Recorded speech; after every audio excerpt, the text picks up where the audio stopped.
The judiciary is not taking on these drug companies.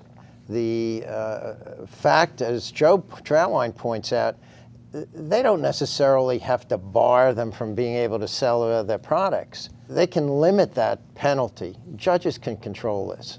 The real problem here is there's a lot of money involved, and it's a relatively new field. In other words, it kind of got kicked off in around the early 2000s.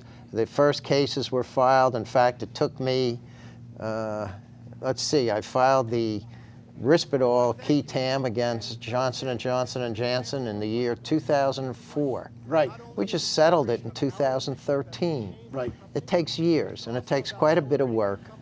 Well, going to that issue, Steve, okay, I see Zane Meminger, he won Lawyer of the Year award, $2.2 billion prosecution of Johnson & Johnson.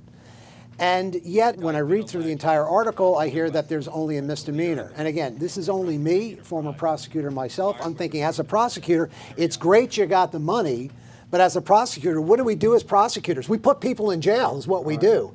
Nobody went to jail. Again, you had a CEO for Johnson & Johnson, there he is up on the screen, who actually was the marketing director during the time that the worst offenses were committed. Lies, fraud, cheating, people died. They pled guilty to a misdemeanor on the elderly, and elderly were actually dying as a result of the use of Risperdal and the drugs. Unbelievably.